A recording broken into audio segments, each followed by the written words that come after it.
해시태그 챕터 8 새로운 시작. 파리로 돌아온 지 한 달, 저희의 생활은 다시 정상으로 돌아왔지만 많은 것이 달라졌습니다. 지수는 완전히 건강을 회복했고 저는 병원에서의 업무에 복귀했어요. 하지만 이제 저는 다른 의사가 되어 있었습니다.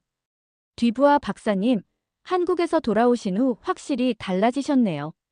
환자들과 더 많은 시간을 보내시는 것 같아요. 동료 의사의 말에 저는 미소를 지었어요. 수술 기술은 여전히 중요했지만 이제 저는 환자의 전체적인 상태와 삶의 질에 더 관심을 기울이게 되었습니다. 때로는 최첨단 수술보다 환자의 이야기를 듣는 것이 더 중요할 수 있다는 것을 깨달았죠. 김 교수와의 공동 연구도 순조롭게 진행되고 있었어요.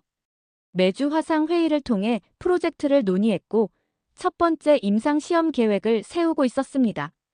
프랑스 의료계에서는 처음에 회의적인 반응이 많았지만 점차 관심을 보이는 동료들이 늘어나기 시작했어요. 앙투안, 내 친구 소피가 자가 면역 질환으로 고생하고 있어. 혹시 그녀를 도와줄 수 있을까? 지수의 요청에 저는 기꺼이 동의했습니다. 이제 저는 기존의 프랑스 의학 치료와 함께 한국에서 배운 통합적 접근법을 조언할 수 있었어요. 물론 프랑스에서는 한의학 치료가 공식적으로 인정받지 못했지만 보조적인 방법으로 접근하는 것은 가능했습니다. 점점 더 많은 환자들이 저를 찾아오기 시작했어요. 특히 기존 치료로 호전되지 않는 만성질환 환자들이었습니다. 저는 그들에게 서양 의학의 최신 치료와 함께 동양 의학의 지혜를 결합한 방법을 제안했어요. 그리고 놀랍게도 많은 환자들이 호전되기 시작했습니다.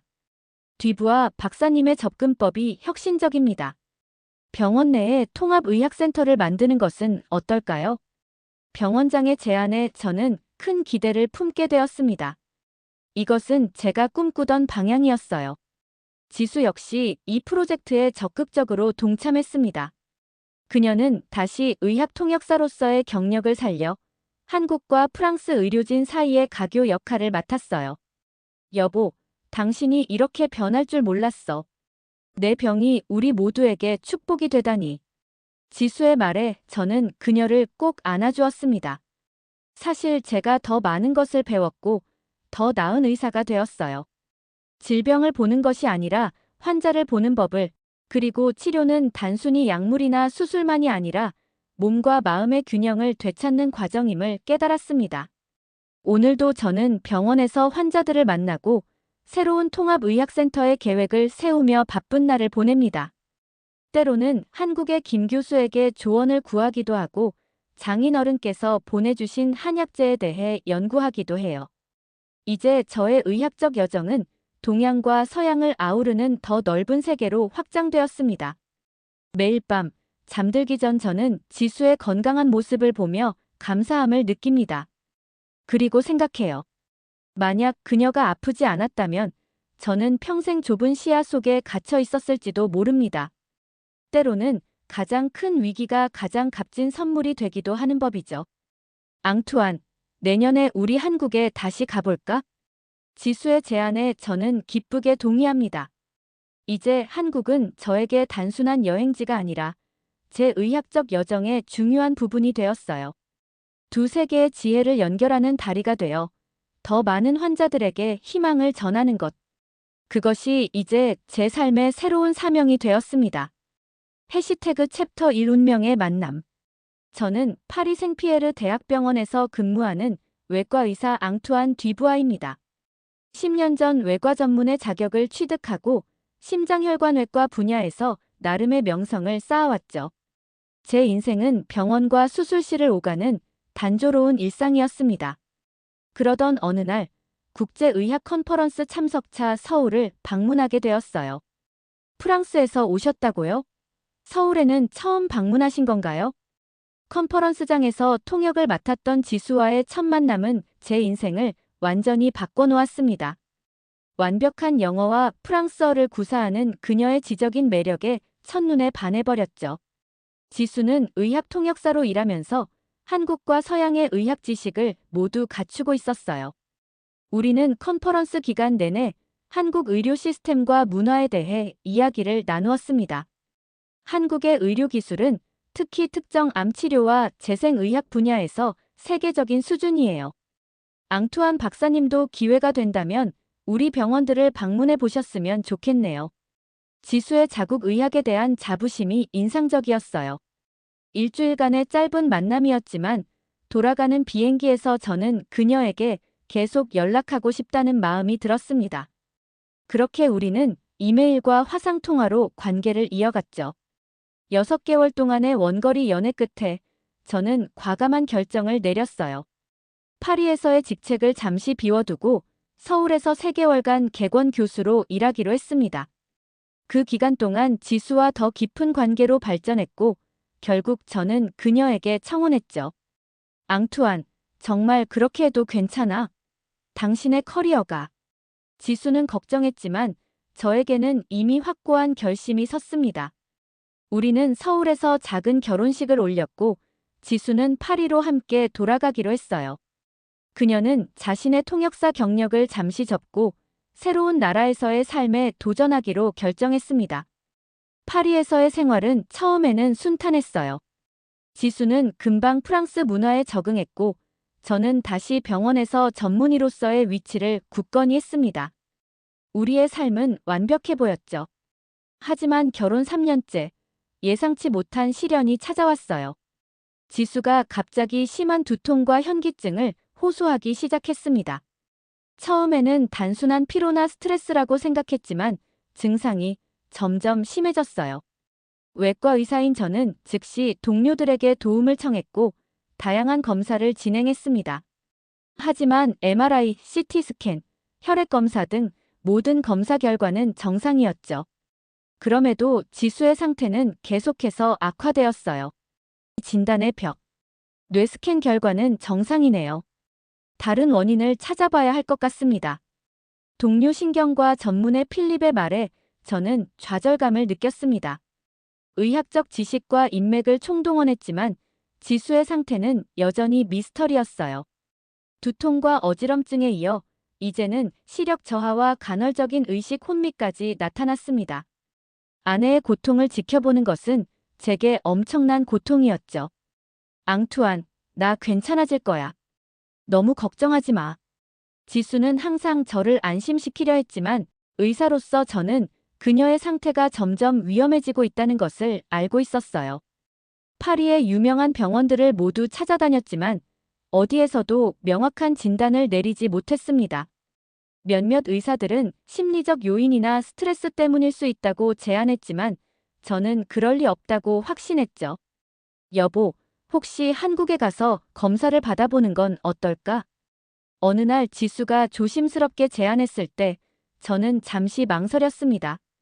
프랑스의 의료 시스템은 세계 최고 수준이라고 자부해왔기 때문이에요. 하지만 아내의 건강이 최우선이었죠. 지수는 서울에 있는 친구로부터 비슷한 증상을 가진 환자들을 성공적으로 치료한 의사에 대해 들었다고 했습니다. 내가 원한다면 당연히 가야지. 내가 모든 준비를 할게. 결국 저는 병원에 휴가를 신청하고 서울행 비행기 티켓을 예약했어요. 외과 의사로서의 자존심보다 아내의 건강이 중요했습니다. 비행기 안에서 지수는 대부분 잠을 청했지만 저는 한시도 눈을 감지 못했어요. 의사로서 그리고 남편으로서 아내를 도울 수 없다는 무력감이 저를 괴롭혔습니다. 프랑스에서도 찾지 못한 원인을 한국에서 찾을 수 있을까? 그런 의문이 들면서도 한편으로는 지수의 고국에서 새로운 희망을 찾을 수 있기를 간절히 바랐습니다.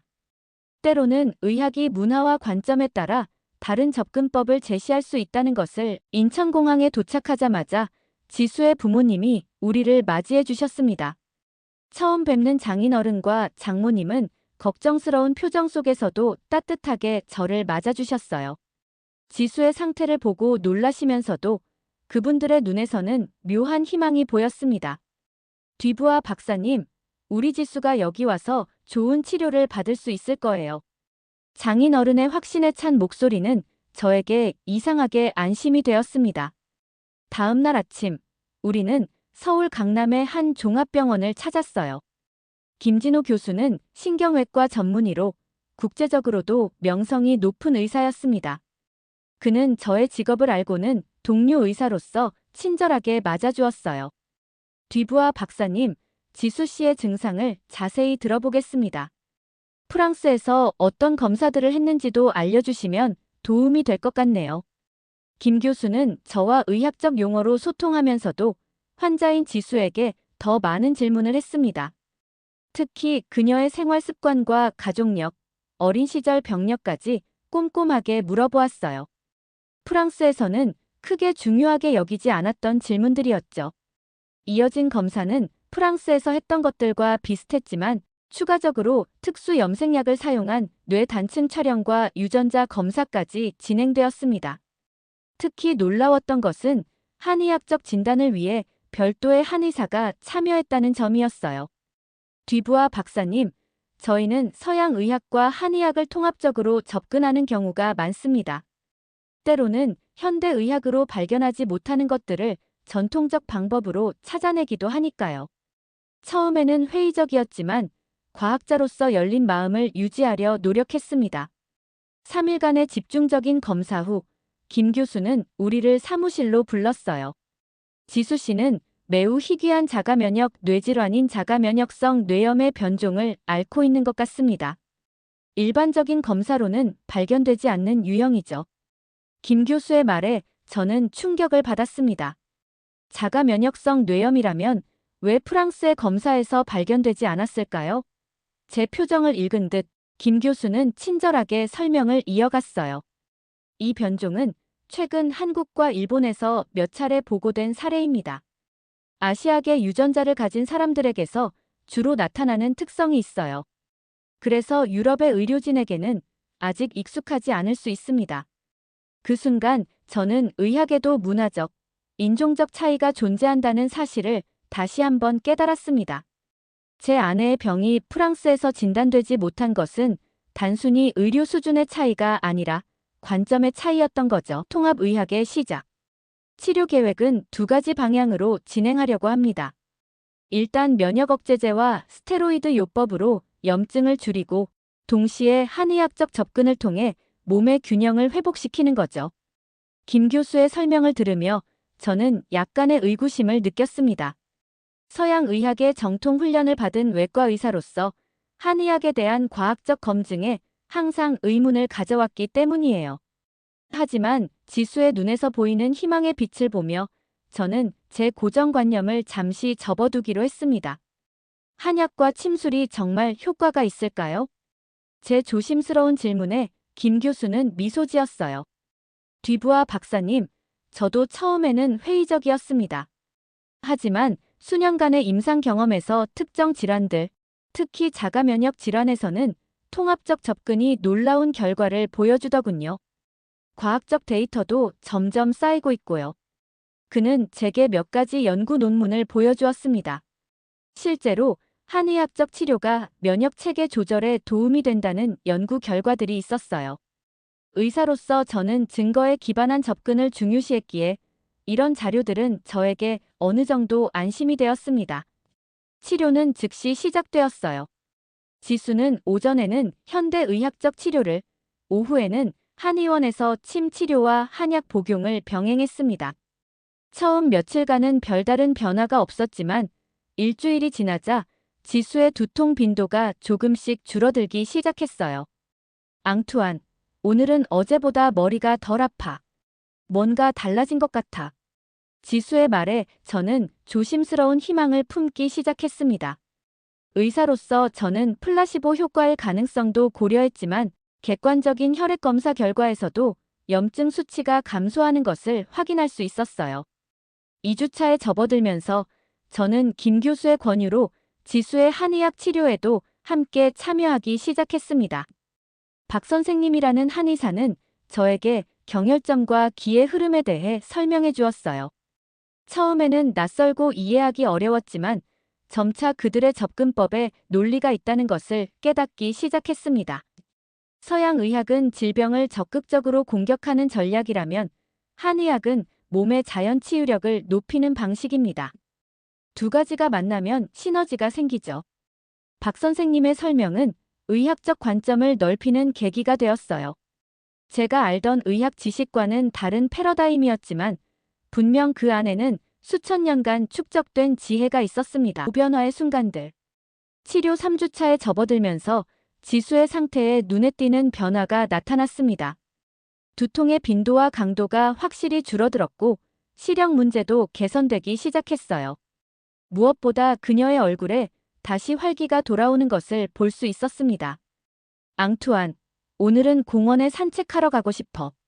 너무 오랫동안 침대에만 있었어. 지수의 제안에 저는 기쁨을 감출 수 없었어요.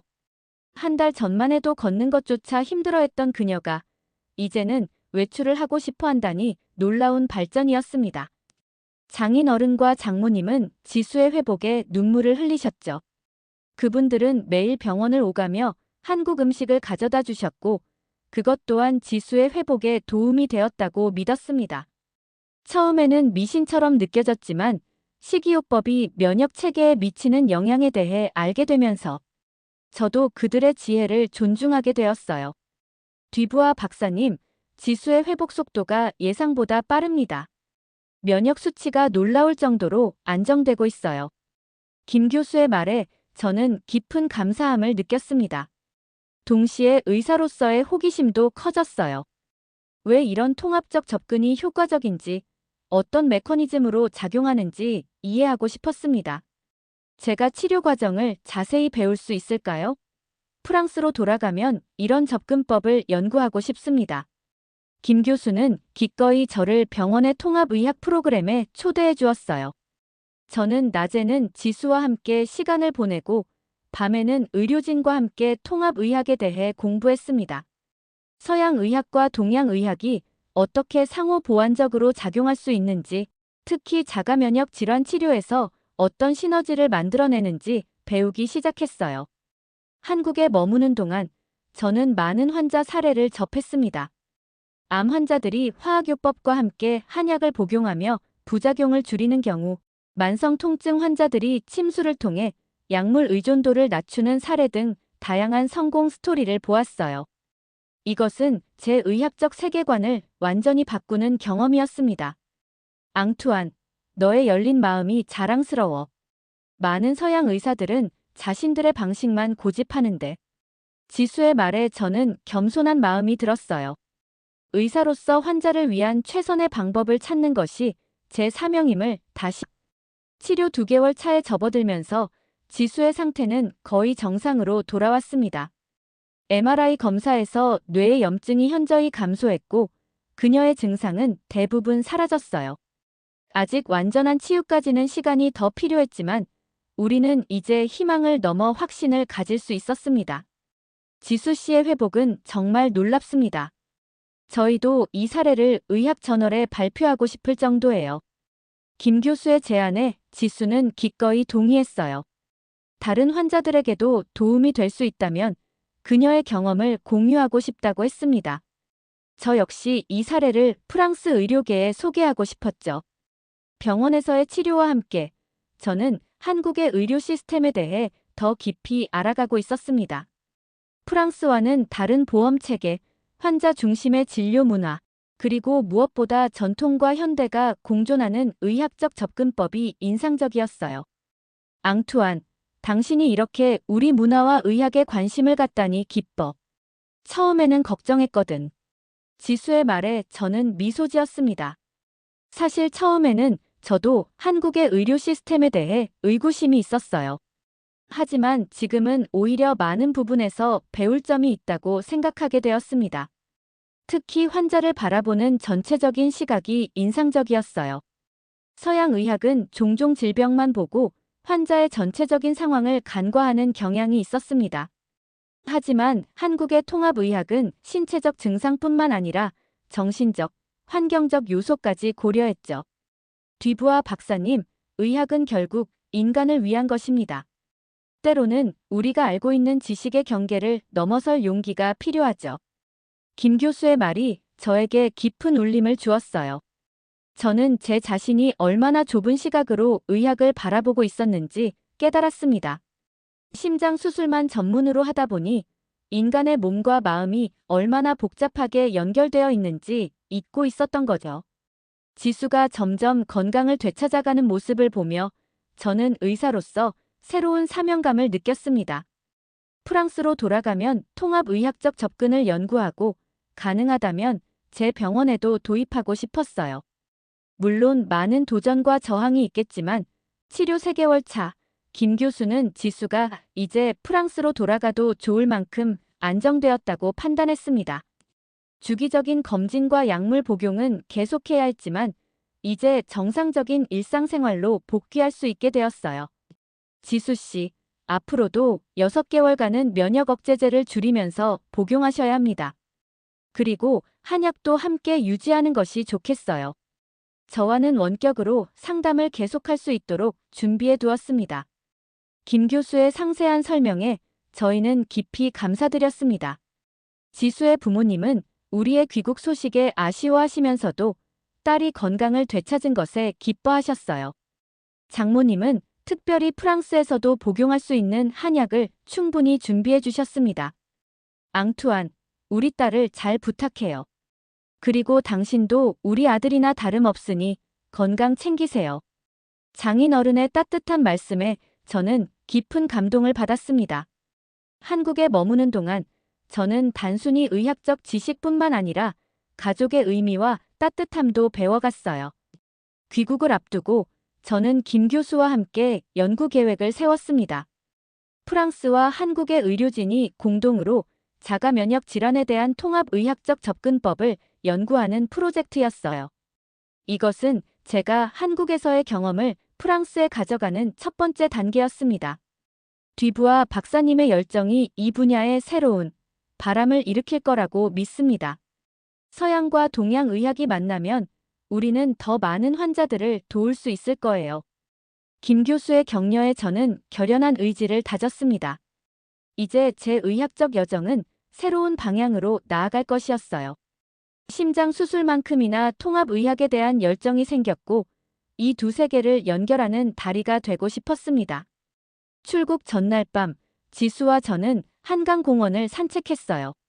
3개월 전 불안과 두려움으로 이 나라에 왔던 때와는 달리 이제 우리는 희망과 새로운 비전을 안고 떠나게 되었습니다. 앙투안, 내가 아프지 않았다면 당신이 이런 경험을 하지 못했을 거야. 때로는 어려움이 새로운 길을 열어주기도 하나 봐. 지수의 말에 저는 깊이 공감했습니다. 인생에서 가장 어두운 순간이 오히려 가장 밝은 깨달음을 가져다준 아이러니가 느껴졌어요. 이 여정은 단순히 지수의 병을 치료한 것이 아니라 제 자신과 의학에 대한 저의 관점을 완전히 바꿔놓은 여정이었습니다.